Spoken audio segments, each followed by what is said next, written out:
आप गूगल का देख लें सीईओ, यूट्यूब का सीईओ देख लें, इवन के आपने जिससे आज़ादी ली है जिस मुल्क से, यूके से, उसका आप प्राइम मिनिस्टर देख लें ऋषि सुनक। तो आप फिर किस दहाने पे खड़े हैं? और जो इस टाइम सीट पे है वो अपनी सियासत चमका रहा है। ये इंतकामी सियासत चल रही है, ये नहीं होनी चाहिए। हमारे मुल्क के लिए बेहतरी होनी चाहिए और मेरी दुआ है रब्बे करीम से हमारा मुल्क ये ला इलाहा इल्लल्लाह मोहम्मद रसूलुल्लाह की बुनियाद पर बना हुआ है और ये हम एक कौम यकजा होकर इसका मुकाबला करें। और इनके इस बयान पे मुझे शर्म आ रही है कि ये क्या बयान दे रहे हैं। हम दूसरे मुल्क को ये पैगाम दे रहे हैं कि हमारे मुल्क में दहशतगर्द हैं। इंडिया हमारा दोस्त तो नहीं है ना, है तो दुश्मन ही है ना।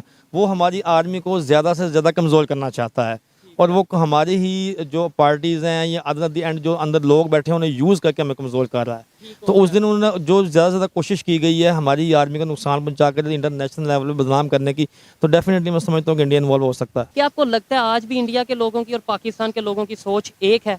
असल में जो मारूजी हालात है ना वो तब्दील हो गए हैं। उन हालात की तब्दीली की वजह से सोच में फ़र्क पड़ता है। 1965 में आप बताएंगे हुआ क्या था, अगर आप बताना चाहें। नहीं, मैं नहीं बताना, मेरे कमेंट्स नहीं है कोई भी। आप जो है ना, किसके? आर्मी के खिलाफ तो हमें जाने नहीं चाहिए। मैंने कोई ऐसी बात आर्मी के खिलाफ बोलना चाह रहे हैं लगता है। ये देखें, इसका मतलब दाल में काला होता है। दो तरफा मुखालिफ दुश्मन बैठे हुए हैं हमारे। एक साइड पे कौन और दूसरी एक साइड पे अफगानिस्तान है, एक साइड पे हिंदुस्तान है। ठीक है। हिंदुस्तान की बात एक मिनट के लिए हम मानते हैं जी, हमारी 4 जंगें हो चुकी हैं, दुश्मन हम दुश्मन समझते हैं एक सेकंड के लिए। अफगानिस्तान से क्या हमारी दुश्मनी है? वो तो मुस्लिम कंट्री भी है, शरई निज़ाम भी है वहाँ पे, फिर भी आपने कहा दुश्मन। फ्रीडम ऑफ स्पीच हमने अपने कॉन्स्टिट्यूशन में लिख तो दिया है, लेकिन आपको भी पता है यहाँ पे अगर फेसबुक पे कोई तो भी हर एक जो पाकिस्तान में गलत काम होता है, बुरी चीज़ होती है, हम उसकी एग्जाम्पल इंडिया के साथ दे के, आपको नहीं लगता कि नेबर के साथ भी नफरतें बढ़ा देते हैं? सर ये तो हमारा अव्वल से वतीरा चलता आ रहा है। जब भी कुछ होता है यहाँ अमेरिका करवा रहा है या इंडिया करवा रहा है। लेकिन हमारे अब जो कि हालात चल रहे हैं, इकोनॉमिक क्राइसिस भी हैं और भी बहुत से क्राइसिस हैं, हम बनिस्बत अपने ममालिक के साथ जो दोस्त ममालिक हैं या हमसाया ममालिक हैं उनके साथ ट्रेड करने की बजाय, रिलेशन बेहतर करने की बजाय हम वही 1950s में या वही एक सोच लेके बैठे हैं, नहीं जी ये तो हमारा अज़ल से दुश्मन है। नो डाउट कि जो भी था मामला वो पाकिस्तानी हिस्ट्री की हमने भी पढ़े हैं, आपने भी पढ़े हैं, लेकिन अगर इंडिया चाइना जैसे मुल्क के साथ अपनी ट्रेड को बढ़ा सकता है तो हम भी दिल बड़ा करें और ट्रेड को बढ़ाएं फॉर वेलफेयर ऑफ पाकिस्तान। ताकि बिल्कुल बड़ी जबरदस्त बात है। देखें, लेट्स सपोज आज अभी अनाउंस होता है क्योंकि ट्रेड पाकिस्तान की तरफ से बंद की गई है, आज पाकिस्तान वाले फिर कहते हैं कि हम ट्रेड करना चाहते हैं इंडिया के साथ। ये बताएं फायदा ज्यादा किसको होगा, पाकिस्तान को या इंडिया को होगा? सर बहुत दोनों ममालिक को होगा। ज्यादा फायदा किसको? ज्यादा फायदा हमें होगा। उसकी रीजन कि उन्होंने टेक्नोलॉजी में जो हासिल कर चुके हैं, अभी हम बहुत पीछे हैं। उसकी एग्जांपल मैं इस तरह दूंगा कि उन्होंने मर्सिडीज बेंज तैयार की है, इलेक्ट्रिक कार, जो कि फुल चार्ज में 850 किलोमीटर्स कर रही है। तो इस तरह की पाकिस्तान के पास अभी तक कोई जिद्दत नहीं आई। आप गूगल का देख लें सीईओ, यूट्यूब का सीईओ देख लें, इवन के आपने जिससे आज़ादी ली है जिस मुल्क से, यूके से, उसका आप प्राइम मिनिस्टर देख लें ऋषि सुनक।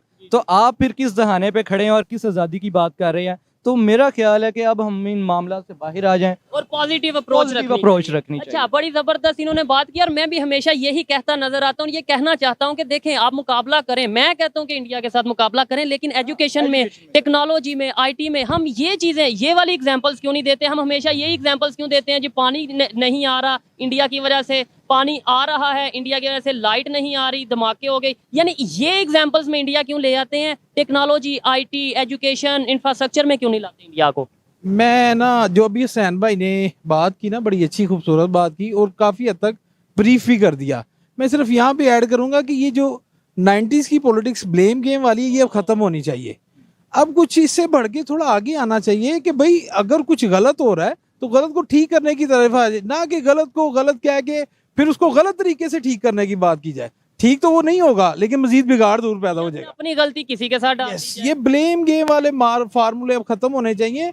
अगर आपने एक दूसरे का मुकाबला करना है तो आप टेक्नोलॉजी में करें, अच्छाई में करें। इस तरह के मामला में अवाम को आपने इतना बैक स्टेप कर दिया है कि उनके जेहन से अब निकल ही नहीं पा रही। ये जो इशू हुआ है कोर कमांडर वाला, आपने गौर किया है कि अवाम वहां पे जाके कर क्या रही है? वहां पे कोई खाना चोरी कर रहा है, कोई मोर चोरी कर रहा है। यार इस तरह की हरकतें आप देखें। ये जो क्राउड था ये रिवेंज क्या ले रहा है?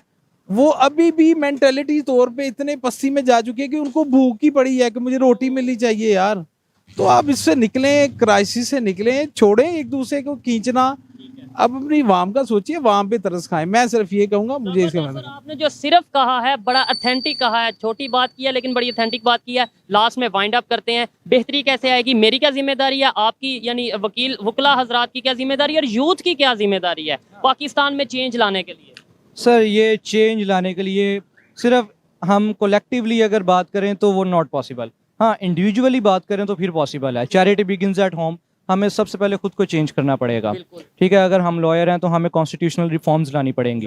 ठीक, अगर आप मीडिया से रिलेटेड हैं तो आपको भी इस तरह की बातें सामने लानी पड़ेंगी जो कि कड़वी होंगी लेकिन हकाइक पे मबनी होंगी। तो लेकिन उस पे फिर एजेंट कह दिया जाता है, उस पे गद्दार कह दिया जाता है, उसमें वो कह दिया जाता है कि ये वेस्टर्न एजेंडे पे काम कर रहा है। ये मैं थोड़ा यहाँ पे ऐड करूंगा, एज जैसे कि अहदीस में भी है, मे बी मैं भी रोंग भी हूँ, लेकिन अच्छाई का रास्ता आसानी की तरफ मुश्किल है। अगर आप चाहते हैं कि कुछ हो तो खुद एहतसाबी करनी पड़ेगी, हर डिपार्टमेंट की, हर पर्सन की इंडिविजुअली, देन फिर जाके कुछ मामला बेहतर होता है। नहीं तो फिर चल तो रहा है ये बेचारा जिस तरह भी सिस्टम चल रहा है, ये घसीटा जा रहा है माजरत के साथ। वो कुछ इस तरह कह ले घसीटा जा रहा है या चल रहा है। एक बंदा सुबह निकलता है, रात 9-10 बजे घर पहुंचा, लेकिन वो फिर भी अपनी लाइफ से सेटिस्फेक्शन नहीं है। वो क्या कर रहा है? वो कह रहा है यार मैं गुजारा कर रहा हूँ। कब तक चलेगा गुजारा यार? ये सवाल मैं वकला हजरात से कर रहा हूँ कि क्या पाकिस्तान में जुडिशरी आज़ाद है, पाकिस्तान की जो अदलिया है वो आज़ाद है फैसले करने में? सर ये तो आप 22 क्वेश्चन पूछे, बड़ा सवाल है। सेंसिटिव क्वेश्चन है। सेंसिटिव क्वेश्चन है। ऑब्वियस सी बात है कि जिस तरह के डिसीजंस आते हैं या जो मामला होते हैं, हम भी देखते हैं कुछ चीज़ें कानून से बालातर होके भी की जाती हैं। हम ना किसी का नाम लेते हैं ना किसी की बात करते हैं। जुडिशरी की बात नहीं करते, मीडिया। मैं थोड़ा ऐड करूंगा यहाँ पे। मैं ये नहीं कहता कि जुडिशरी आज़ाद है या बाउंड है। जुडिशरी का काम है डिसीजन करना, देन आफ्टर दैट उस पर इम्प्लीमेंट एडमिनिस्ट्रेशन ने करवाना है। डिसीजन अपनी मर्जी से ले पाते हैं सर, डिसीजन होता है वेलफेयर के लिए। सजा व जजा का मकसद ये होता है कि यार ये चीज़ अगर गलत है तो रिपीट नहीं होनी चाहिए। रिवेंज नहीं होता कहीं भी डिसीजन में। एक सुप्रीम कोर्ट ने जो इलेक्शन से रिलेटेड डिसीजन किया था, अब उस पर जस्टिस साहिबान ने खुद तो नहीं उतर के आ जाना इलेक्शन करवाने के लिए, तो उसके लिए एडमिनिस्ट्रेशन मशीनरी इस्तेमाल होगी। अदारों को चाहिए था। मीडिया आज़ाद है। मीडिया भी ठीक है। पॉलिटिक्स वे में अगर हम बात करें तो इस वक्त मैं समझता हूं कि वो बाइस्ड है। ठीक है। पॉलिटिशियंस आज़ाद हैं, अपनी मर्जी से वो फैसले कर रहे हैं। आपको भी पता है और हमें भी पता नहीं, है। मुझे तो पता है, मैं पब्लिक की ओपिनियन ले रहा हूँ। आपको अगर लगता है पब्लिक ओपिनियन में अगर आप ये बात करें जी कि कोई भी इस वक्त शख्स आज़ाद है, तो सॉरी टू से कि इस वक्त हम आज़ाद नहीं हैं। ठीक है, लेकिन हम कहो कि हम अगर एक ब्लैक कोट पहन के खड़े हैं तो हम खुद भी आज़ाद नहीं हैं, हम खुद गुलाम हैं। ये बात वो लोग कर रहे हैं जो इस टाइम पाकिस्तान, मतलब ये है कि कोर्ट की कितनी वर्थ है, काले कोर्ट की पाकिस्तान में कितनी वर्थ है। अगर वो लोग ये बात कर रहे हैं कि पाकिस्तान में लोग आज़ाद नहीं है, मीडिया आज़ाद नहीं है, अदलिया के ऊपर वो उन्होंने बोला कि बड़ा सेंसिटिव क्वेश्चन है, तो ये सोचने वाली बात है कि मेरे जैसा आम पाकिस्तानी, ये इन जैसा आम पाकिस्तानी, इन जैसा आम पाकिस्तानी कितनी बात कर सकता है, कितनी अपनी राय, कितनी फ्रीडम ऑफ स्पीच कर सकता है। ये आपके सामने है। फ्रीडम ऑफ स्पीच के हवाले से कुछ कहना? फ्रीडम ऑफ स्पीच हमने अपने कॉन्स्टिट्यूशन में लिख तो दिया है, लेकिन आपको भी पता है यहाँ पे अगर फेसबुक पे कोई पोस्ट लगा दी जाए या कोई भी ऐसा एक मवाद शेयर कर दिया जाए तो सबसे पहले आप उठाए जाते हैं। और freedom after speech, freedom after speech हो जाता है। और सेकेंडली आप ये देखें कि यूज़ के हवाले से भी हम बात करें कि आपने रिसेंटली देखा जब ये रिजीम चेंज प्रोग्राम हुआ या जो भी गवर्नमेंट चेंज हुई, तो प्रोफेशनलिज्म के हवाले से बात करें तो 1 माह में या 2 माह में 7 लाख अप्रॉक्सीमेटली जो डिग्री होल्डर्स हैं, हम जैसे यूथ वो अब्रॉड मूव कर चुके हैं। ब्रेन ड्रेन हो गया और वो एजुकेटेड लोग बाहर चले गए। एजुकेटेड जिनके पास मास्टर डिग्री है एटलीस्ट, ठीक है, ग्रेजुएशन की हम बात नहीं करते हैं क्योंकि अब अल्हम्दुलिल्लाह आप भी एक मास्टर डिग्री होल्डर हैं, हम भी मास्टर डिग्री होल्डर हैं, लेकिन जाने का मकसद क्या है? पाकिस्तान में जॉब्स अपॉर्चुनिटी नहीं है, पाकिस्तान में प्लेटफॉर्म नहीं है, ये चीजें हैं। हमें पाकिस्तान की बेहतरी के लिए बात करनी है, पाकिस्तान की बेहतरी के लिए सोचना है, लेकिन पाकिस्तान के अदारों को, पाकिस्तान के पॉलिटिशियंस को भी चाहिए कि वो पब्लिक के लिए सोचें। बहुत अच्छा लगा सर आपसे बात करके। Thank you so much. आइए मजीद किसी से बात करते हैं। ये सिटिंग करके डिबेट होनी चाहिए इसके ऊपर। नून लीग के जो लोग हैं वो भी हमारे लोग हैं, पीएम साहब भी हमारे हैं, इमरान खान साहब भी हमारे हैं, इसलिए डिबेट हो इसके ऊपर, हमारे मुल्क के लिए बेहतरी हो, क्योंकि हमारा मुल्क डाउनफॉल की तरफ जा रहा है। कोई इसमें बिजनेस नहीं रहा, कोई काम नहीं रहा, गरीब गरीब तर हो ही जा रहा है, और अमीर जो है वो भी अपना सरमाया इधर से बाहर के मुल्कों में लेके जा रहा है। जबरदस्त बात की है। एट द एंड नुकसान पाकिस्तान का हो रहा है। मैं आपको गलत कह रहा हूँ, आप मुझे गलत कह रहे हैं, पीटीआई नून लीग पीटीआई को गलत कह रही है। ये बताएं 1965 में हुआ क्या था, मतलब क्या आप 1965 के हवाले से क्या जानते 1965 में वो इंडिया ने जो किया था पाकिस्तान के साथ, एक साजिश की थी, हम उसको इस मुकाम पे नहीं ये देख सकते, क्योंकि हमारे पाकिस्तानी लोग हैं, कंपेयर कर ही नहीं सकते हम लोग। हैं? स्टेटमेंट दी गई है वो उस तरीके नहीं है, क्योंकि ये हमारे पाकिस्तानी हैं, हमारे भाई हैं, हमारी माएँ हैं, जिनके बच्चे अंदर हैं, जिनके बूढ़े अंदर हैं, कई पेशेंट ऐसे हैं जो कैंसर पेशेंट हैं, वो अंदर हैं, क्योंकि हम भी बेलों को देख रहे हैं। आपको क्या लगता है ये पॉलिटिकल स्टेटमेंट है? ये पॉलिटिकल स्टेटमेंट है उनका। हम अपनी किसी भी घर का इशू, यानी ये हमारा इंटरनल मैटर था ना जो 9 मई को हुआ, हम इसके अंदर इंडिया को क्यों ले आते हैं? हर चीज़ में जो भी पाकिस्तान में गलत होता है वो इंडिया के साथ क्यों लिंक करने की कोशिश करते हैं? क्या आप वजह समझते हैं कि इससे एक तो हमारे रिलेशन भी ख़राब होंगे, दूसरे नंबर पे इंटरनल मैटर दूसरे के साथ क्यों हम अटैच? देखें जी, ये एक बड़ा तकलीफ दे बयान है। उनको ऐसा स्टेटमेंट देना ही नहीं चाहिए था, क्योंकि सियासी तनकीद जो है उसकी कोई लिमिट होनी चाहिए। अब उसको इंडिया के साथ कंपेयर करना, इंडिया जो है वो उसके साथ, अब मैं ये भी नहीं कह सकता जी हमारा दुश्मन मुल्क है। यहाँ पे जो लोग पकड़े गए हैं उनमें फौजियों के बच्चे भी शामिल हैं, उनमें लॉयर्स के बच्चे भी शामिल हैं, लॉयर्स खुद भी हैं जो इस मुल्क के लिए काम करते हैं, वो लोग शामिल हैं, बिजनेसमैन हैं जिनके बच्चे शामिल हैं, और बड़ी पढ़ी लिखी यूथ है उसके अंदर, वो पीटीआई की हो या आम पब्लिक हो, उसको हम किसी को निशाना नहीं बना सकते। पाकिस्तान में गलत होता है उसमें इंडिया को क्यों ले आते हैं या अमेरिका इसराइल को क्यों ले आते हैं? इंटरनल मैटर्स हम खुद क्यों नहीं सॉल्व करते? क्या आपको नहीं लगता ऐसी स्टेटमेंट है एक तो पाकिस्तान के लोग भी परेशान, और सेकेंडली इंडिया के साथ भी मतलब ये तल्लुकात मजीद खराब होंगे, जाहिर बात है। बस इसमें सियासत चमकानी है। जो पाकिस्तान का नुकसान हो, जो इस टाइम सीट पे है वो अपनी सियासत चमका रहा है, ये इंतकामी सियासत चल रही है, ये नहीं होनी चाहिए।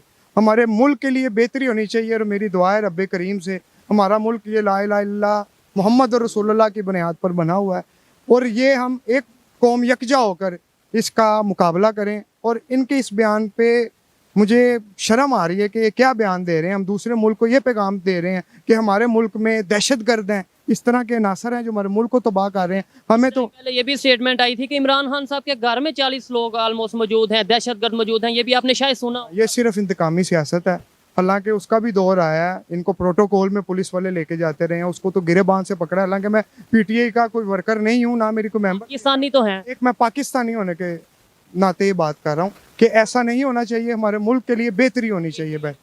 ये चेंज आएगा, लास्ट बस आपसे क्वेश्चन है, चेंज आएगा या फिर ऐसे ही हम एक दूसरे को चोर कहते रहेंगे, दुनिया हम पे हंसती रहेगी और हम अपनी खामियां कभी इंडिया पे, कभी इसराइल पे, कभी अमेरिका पे डाल के अपने आप को कवर करते रहेंगे? लेकिन ये बात ये है कि चेंज आता है पब्लिक के अंदर, और पब्लिक के अंदर, आवाम के अंदर, हमारे मुल्क के अंदर बहुत चेंज आ चुका है। 1965 में आप बताएंगे हुआ क्या था, अगर आप बताना चाहें? नहीं, मैं नहीं बताना, मेरे कमेंट्स नहीं है कोई भी। आप जो है ना, किसके? आर्मी के खिलाफ तो हमें जाने नहीं चाहिए। मैंने कोई ऐसी बात, आर्मी के खिलाफ बोलना चाह रहे हैं लगता है। ये देखें इसका मतलब दाल में काला होता है। मैंने कोई आर्मी के हवाले से या कोई- नहीं, वो आर्मी हमारी अपनी है जी। ये तुम्हारी अपनी है ना, मैं आर्मी हमने कोई बात की है? नहीं, आपने कोई नहीं मैंने बात तो बस ये पूछा 1965 में क्या? ये मैंने पहले भी आपको बताया है। बस जो साजिश हुई उसको हम नहीं डिस्क्लोज करते, हम मौजूदा हालात में रहते हैं। आर्मी हमारा अपना इदारा है, सुप्रीम कोर्ट हमारा इदारा है, ये पार्टीज हमारी हैं, हम एक यकजा लोग हैं। बस ये है कि जुल्म का निज़ाम ख़त्म होना चाहिए, क्योंकि मौला अली ने फरमाया जुल्म जब हद से बढ़ जाता है तो मिट जाता है। तो ये मिटना है जुल्म को, और एक दिन ख़त्म होना है। और ये भी फरमाया है कि कुफर का निज़ाम चल सकता है, ना इंसाफी का। साफी का नहीं चल सकता। बीइंग अ लॉयर, हम वकला भाई हैं, हमें अदल इंसाफ के लिए लड़ना भी है, आगे बढ़ना भी है, और हर गरीब से लेके अमीर तक को जिसको इंसाफ नहीं मिला हमने वो लेके देना है। लेकिन सबसे पहले ये है कि हमें यकजा होना पड़ेगा, एक फोरम पे बैठ के डिबेट करें, इसको पाकिस्तान के लिए इकट्ठे हों, पाकिस्तान की वेलफेयर के लिए दूसरे ममालिक में, ये हमें करना पड़ेगा।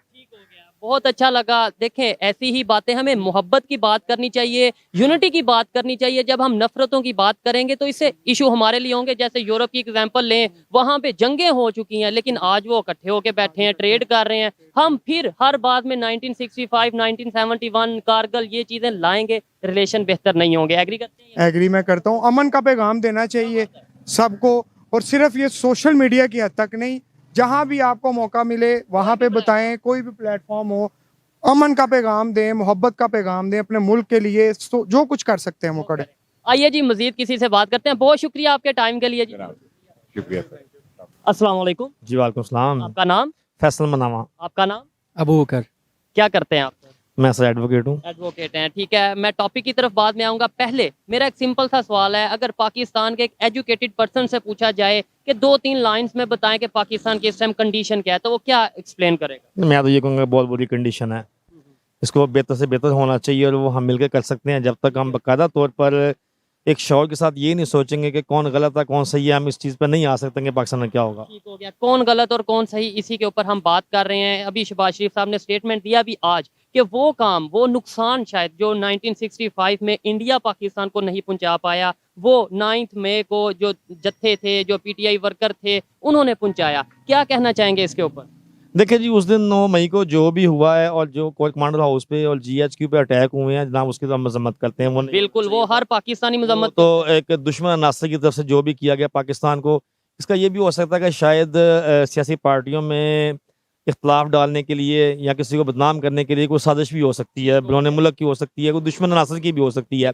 लेकिन ये है कि एंड पाकिस्तानी कौम ही यूज़ हुई है। बिल्कुल पाकिस्तानी कौम यूज हुई है। और 9 मई के वाकया में कौन सी ऐसी बैरूनी पावर्स होंगी, कौन से ऐसे एक्सटर्नल कंट्रीज होंगे जो पाकिस्तान को खराब करने के लिए इन्वॉल्व हो सकते हैं आपके ख्याल में? सर देखें ना, सबसे बड़ी बात तो ये है कि हमारे मुखालिफ, हमारे दो तरफा मुखालिफ दुश्मन बैठे हुए हैं हमारे। एक साइड पे कौन और दूसरी एक साइड पे अफगानिस्तान है, एक साइड पे हिंदुस्तान है। ठीक है। हिंदुस्तान की बात 1 मिनट के लिए हम मानते हैं जी, हमारी 4 जंगें हो चुकी, दुश्मन हम दुश्मन समझते हैं 1 सेकंड के लिए। अफगानिस्तान से क्या हमारी दुश्मनी है? वो तो मुस्लिम कंट्री भी है, शरी निज़ाम भी है वहाँ पे, फिर भी आपने कहा दुश्मन है। जनाब देखें, हमारी आर्मी ने आज ट्राइबल एरिया में कितनी जंगें लड़ी हैं, ठीक है, वो किन के खिलाफ लड़ी हैं? उसमें ज़्यादातर जो दहशतगर्द पकड़े गए हैं वो कहाँ से लिंक करते थे? सारे अफगानिस्तान से करते थे। तो अब वो दुश्मनी तो हमसे रखते हैं ना, तो पाकिस्तान भी आज हमारे से दुश्मनी रखता था। मैं समझता हूँ कि वो लोग भी शामिल इसमें हो सकते हैं। ठीक हो गया। ईरान के हमारे साथ कैसे रिलेशन है? ईरान के रिलेशन हमारे साथ अच्छे हैं और ईरान भी मुस्लिम कंट्री है, लेकिन ये ईरान इस हद तक नहीं है कि मैं समझता हूँ कि वो ऐसे हमारी जो अमलाक है उनको नुकसान पहुँचाने की फेवर में हो। ठीक हो गया। अभी ये जो हमारा इंटरनल मैटर था 9 मई का, इसके अंदर हमने इंडिया की एग्जांपल दी। आपको लगता है कि इंडिया की एग्जांपल हर पाकिस्तान में जो गलत काम हो, बुरा काम हो, पाकिस्तान का नुकसान हो, फ्लड आए, लाइट जाए, कुछ भी हो, उसमें इंडिया को इन्वॉल्व करना जरूरी है आपके ख्याल में? नहीं, देखें, कुछ तो होती है जो नेचुरल होती हैं, उसमें तो इंडिया को हम इन्वॉल्व नहीं कर सकते हैं। लेकिन इंडिया हमारा दोस्त तो नहीं है ना, है तो दुश्मन ही है ना। वो हमारी आर्मी को ज़्यादा से ज़्यादा कमज़ोर करना चाहता है और वो हमारी ही जो पार्टीज़ हैं या एट द एंड जो अंदर लोग बैठे हैं उन्हें यूज़ करके हमें कमज़ोर कर रहा है। तो उस दिन उन्होंने जो ज़्यादा से ज़्यादा कोशिश की गई है हमारी आर्मी का नुकसान पहुँचा कर इंटरनेशनल लेवल पर बदनाम करने की, तो डेफिनेटली मैं समझता हूँ कि इंडिया इन्वॉल्व हो सकता है। इन्वॉल्व हो सकता है। अगर इंडिया इन्वॉल्व, आपको ये लगता है इंडिया इन्वॉल्व हो सकता है? मैं ये समझता हूँ इंडिया जिस तरीके से आईटी में, टेक्नोलॉजी में, डेवलपमेंट की तरफ जा रहा है, दुनिया की 5वीं बड़ी इकॉनमी बन चुका है। मैं बहुत से लोगों से ये सवाल करता हूँ, अगर इंडिया का माइंड सिर्फ दिन रात यही हो कि पाकिस्तान को किसी तरीके नीचे गिराना है, नुकसान पहुंचाना है, तो क्या इंडिया इतना ग्रो कर पाता? देखें ना, अगर इंडिया आगे जा रहा है तो उसमें उनकी जो हुकूमत है वो फेवर कर रही है नेशन की। अब पाकिस्तानी हर जो बाशिंदा है वो भी ऊपर जाने की कोशिश कर रहा है आईटी में या दीगर डिपार्टमेंट्स में, लेकिन तो ये क्यों तो नहीं जा पा रहा? यही तो क्यों नहीं जा पा रहा है? इसमें हमारा कसूर जो हमारे गवर्नमेंट के जो नुमाइंदे हैं उनका। ये चीज, इसका मतलब गलती हमारी अपनी होती है, डाल हम किसी पे देते हैं, नुकसान हमारा अपना होता है, अपनी ही वजह से होता है, लेकिन इल्जाम किसी पे डाल नहीं, जब तक हम खुद गलत नहीं होते हैं तब तक हमारा दुश्मन भी कुछ नहीं बिगाड़ सकता। सही है, मैं एग्री करता हम जब खुद को ठीक करेंगे तो दुश्मन की इतनी अप्रोच नहीं होगी कि वो हमें गलत साबित कर सके या हमारा नुकसान कर सके। ठीक हो गया। एक तरफ हम ये कहते हैं हम दुनिया की नंबर 1 एजेंसी रखते हैं और दूसरी साइड पे अगर इस तरह की स्टेटमेंट भी दें तो दुनिया हमारे पे हंसेगी। लास्ट में ये बता दें, जो अपना शहबाज शरीफ साहब ने स्टेटमेंट दिया 9 मई के हवाले से, आप उसे एग्री करते हैं, डिसएग्री करते हैं, और इसका सोल्यूशन क्या है? कब तक हम एक दूसरे को चोर चोर गलत कहते रहेंगे, गद्दार कहते रहेंगे, दहशतगर्द कहते रहेंगे, और नुकसान एट द एंड पाकिस्तान का होगा? सर देखिए, एक दूसरे को चोट चोट कहने से तो इसका हल नहीं होता है। मैं तो इसमें जो हमारा अपना डिपार्टमेंट है, मैं तो जब तक ये फुल फ्लेज स्ट्रॉन्ग नहीं होगा, स्ट्रॉन्ग फुटेज पे नहीं होगा, तब तक हम ये चीज़ साबित नहीं कर सकते कौन चोर है कौन चोर नहीं है। तो अदलिया को तो आज़ाद होना चाहिए बाकायदा तौर पर, ताकि वो सही फैसला कर सकें और चोर को सजा दे सकें। उसकी ख्याल में पाकिस्तान में अदलिया आज़ाद नहीं है? नहीं, बिल्कुल भी आज़ाद नहीं है। आपके ख्याल में पाकिस्तान के पॉलिटिशियंस आज़ाद हैं या नहीं है? नहीं है, बिल्कुल नहीं आपके है। ख्याल में पाकिस्तान के जो दूसरे अदारे हैं वो आज़ाद हैं? अपनी मीडिया की अगर बात करें, आज़ाद है या नहीं? मैं समझता हूँ कि पाकिस्तान का कोई भी अदारा जो है ना वो 100% आज़ाद नहीं है। इसकी गुलामी में है, ये बड़ा बेसिक और बड़ा मेजर क्वेश्चन है कि मीडिया अगर आज़ाद नहीं, उसके अलावा अगर हम बात करें जुडिशरी आज़ाद नहीं, उसके अलावा पॉलिटिशियंस आज़ाद नहीं है, तो फिर आज़ाद कौन है और जो गुलाम है वो किसकी गुलामी में है? बेसिकली हमारे अदारे जो है ना वो एक दूसरे के गुलाम है। एक दूसरे के गुलाम या एक दूसरे के काने? वो आप जैसे भी कह रहे हैं, लेकिन ये है कि एक दूसरे के गुलाम भी हैं, एक दूसरे के साथ मजबूर भी हैं। मजबूर इसलिए भी है। ना तो मुकम्मल तौर पर कोई अदारा आज़ाद है और ना ही गुलाम है, ठीक हो गया। जिसकी वजह से हमारी माशी और दूसरे दीगर हालात ये वाले हैं। ये जो तमाम अदारे गुलाम है, क्या इसके अंदर भी कोई बैरूनी साजिश है? अमेरिका की वजह से गुलाम है, इंडिया की वजह से गुलाम है, या अपनी वजह से गुलाम है? नहीं, अपनी हरकतों की वजह से गुलाम है। ठीक है, चेंज कैसे आएगा? चेंज आएगा, आवाम को शौर देना पड़ेगा, अवेयरनेस होना पड़ेगा, अवेयरनेस आएगी एजुकेशन सिस्टम पे। एजुकेशन सिस्टम से। तो हम एजुकेशन के ऊपर बात क्यों नहीं करते? हम आईटी टेक्नोलॉजी के ऊपर बात क्यों नहीं करते? हमारे सियासी पार्टीज का एजेंडे ये क्यों नहीं होते कि यूथ को हमने आईटी में आगे लेकर जाना है, यूथ को हमने मेडिकल इंजीनियरिंग की फील्ड में आगे लेके जाना है? हम हमेशा यही बात क्यों करते हैं कि वो अदारा चोर, ये अदारा चोर, वो लोग चोर, ये लोग चोर? आप मुझे ये बताएं कि पाकिस्तान के पार्लियामेंट के जितने भी मेंबर्स हैं उनमें से आईटी का मास्टर कौन है, उनमें से डॉक्टर्स कौन है, उनमें से इंजीनियर कौन है? जब तक हमारे ऐसे लोग नहीं आएंगे जो कि आईटी को जानते हैं या जो कि इकोनॉमी को जानते हैं, जो कि इंटरनेशनल वेज में जो तरक्की हो रही है उनको जानते हैं डिपार्टमेंट्स को, दुनिया तब किस तक- तरीके से डेवलपमेंट हाँ, तो जब तक वो कैसे हम तरक्की कर सकते हैं? आप एक अनपढ़ इंसान बैठा देते हैं अंगूठा छाप, उससे क्या पता कि दुनिया कहाँ पर पहुंची हुई है। ठीक है, वो तो भी अगर सियासत कर रहा है तो वो 1965 वाली सियासत कर रहा है, 1970s वाली बिल्कुल बिल्कुल ऐसे ही है। इस बात से मैं 100% एग्री करता हूँ कि हमारी कौम में विजन की जरूरत है, कोई ऐसा लीडर आने की, पार्लियामेंट में ऐसे लोग आने की जरूरत है जो विजन दें, जो हमें एजुकेशन का बताएं और ये बताएं कि भाई एक दूसरे को इल्जाम लगाने से बेहतरी नहीं आएगी, डेवलपमेंट के ऊपर बात करने से बेहतरी आएगी। यूथ को आगे आना चाहिए। बिल्कुल यूथ को आगे आना चाहिए, दुनिया में तरक्की यूथ कर रही है इस टाइम। तो कैसे पाकिस्तान में भी ऑलमोस्ट 50 to 60% ऑलमोस्ट यूथ है, तो कैसे क्यों नहीं आगे आ पा रहे? सर देखें ना, फिर वही बात आ जाती है ना, आ जाती है कि अवेयरनेस की। हमें अवेयरनेस होनी चाहिए इस चीज़ की कि कौन अच्छा है और कौन बुरा है, और हमें किसी के साथ स्ट्रॉन्ग फुटेज पे खड़े होना है।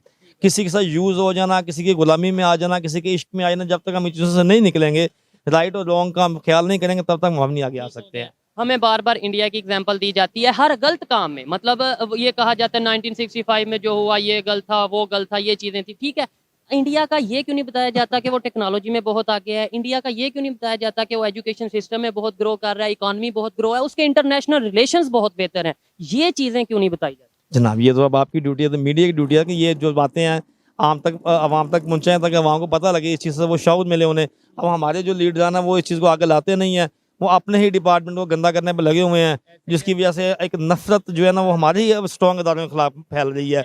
और ये जो 9 मई का जो भी मामला बना है, ये उसी नफरत का ही नतीजा था। पॉजिटिव चीज़ें भी इंडिया की बतानी चाहिए ताकि हम वो सीखें और आगे बिल्कुल पॉजिटिव देखें, जब हम तक कंपटीशन हमेशा पॉजिटिव में होता है, नेगेटिविटी में नहीं होता है। ठीक है, जब हम उनको पॉजिटिवली देखेंगे, इकोनॉमी देखेंगे, आईटी देखेंगे, तो खुद को वहां तक लाएंगे, तो इंशाल्लाह हम तक ये करेंगे। ठीक हो गया। और इन्होंने बोला कि ये मीडिया का काम है, ये मेरा काम है। अगर मेरे जैसा कोई सोशल मीडिया एक्टिविस्ट या कोई भी जर्नलिस्ट अगर ये आवाज उठाता है, बात करता है कि अगर मुकाबला करना है इंडिया से तो आप डेवलपमेंट में जाके करें, आप आईटी की फील्ड में करें, तो फिर शायद हमें एजेंट कह दिया जाता है और ये कह दिया जाता है पाकिस्तान को डिग्रेड किया जा रहा है। लेकिन जब तक हमारी ये सोच रहेगी शायद हम बेहतरी की तरफ नहीं जा पाएंगे। बहुत शुक्रिया जी, अच्छा लगा। बहुत बहुत मेहरबानी। Thank you. अस्सलाम वालेकुम। वालेकुम सलाम। आपका नाम? अवैस अहमद। आपका नाम? अशादम। सर, जिस टॉपिक पे मैं वीडियो रिकॉर्ड कर रहा हूँ वो टॉपिक ये है कि अगर पाकिस्तान की मौजूदा कंडीशन की बात की जाए, और आज शहबाज शरीफ साहब ने एक स्टेटमेंट दी है कि 1965 में जो काम इंडिया नहीं कर पाया वो 9 मई को पाकिस्तान में पाकिस्तानियों ने, वो जत्थे ने वो कर दिखाया। वो नुकसान जो कोर कमांडर हाउस में, जिना हाउस में हुआ, उसके हवाले से मेरा सवाल ये है कि हर काम में, हर एक जो पाकिस्तान में गलत होता है उसमें हम इंडिया को क्यों ले आते हैं, इंडिया की एग्जाम्पल क्यों देते हैं?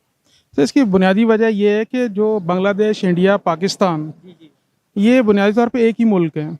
इनके मारूजी हालात भी एक हैं, इन कौम की अक़वाम की सोच भी एक है, जिसकी वजह से जब हम कंपेयर करते हैं तो ज़्यादातर हम असरों को करते हैं, उस दौर के लोगों को या उस खित्ते के लोगों को जो आसपास रह रहे या हो। फिर अपने नेबर्स को के साथ कंपेयर करते हैं। इस बात से मैं एग्री करता हूँ। आपने बोला सोच एक है, बड़ी इंटरेस्टिंग बात की है कि आपको लगता है आज भी इंडिया के लोगों की और पाकिस्तान के लोगों की सोच एक है? असल में जो मारूजी हालात हैं ना वो तब्दील हो गए हैं, उन हालात की तब्दीली की वजह से सोच में फ़र्क पड़ता है। लेकिन वो आईटी में कहाँ जा रहे हैं, डेवलपमेंट में कहाँ जा रहे हैं, इंफ्रास्ट्रक्चर